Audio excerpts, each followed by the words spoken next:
Udruženje žena Jasenovčanke organizovalo je po 7. put po redu u Jasenovu u sali Doma kulture takmičenje za najbolju banatsku pogaču.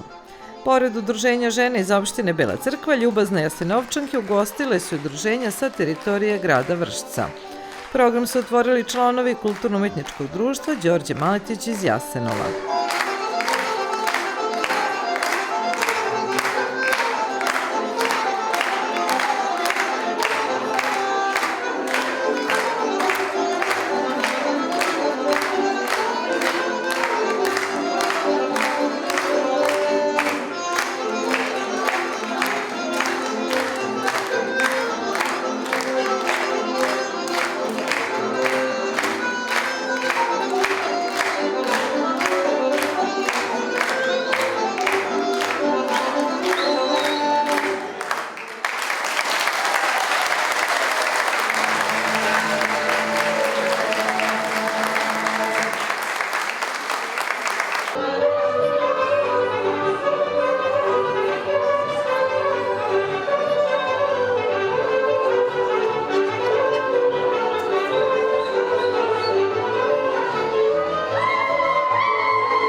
Pehar i zahvalnice za najbolje pogače uručila je predsjednica opštine Bela Crkva Tatjana Kokar. Titulu najbolje pogače ponela je pogač udruženja žena Grebenački miraz Grebenac, drugo mesto osvojilo je udruženje žena Jasenovčanke i treće mesto udruženje žena iz Uljime.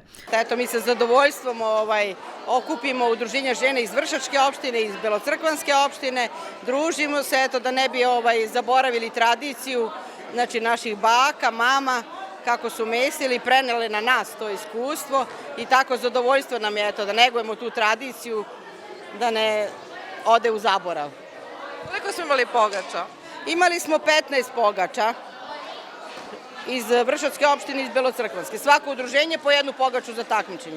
Mada smo imali razne ove druge đakonije i još pogača koje nisu se takmičile, su mogli gosti da degustiraju, da probaju. I razne druge kolače, štrudle, salčiće, sve ove domaće starinske kolače.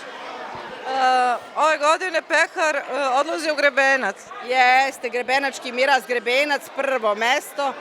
Eto, odneli su i tako. Verovatno je žiri stručan to odredio da je najbolja, mada je bilo teško, vidim da je bilo napeto. Sve su pogače lepe i interesantne. Usledilo je lepo i veselo druženje, a naše sugrađanke i gošće istakle su da su ovakva druženja dragocena uz razmenu iskustava i negovanje starih recepata naših baka.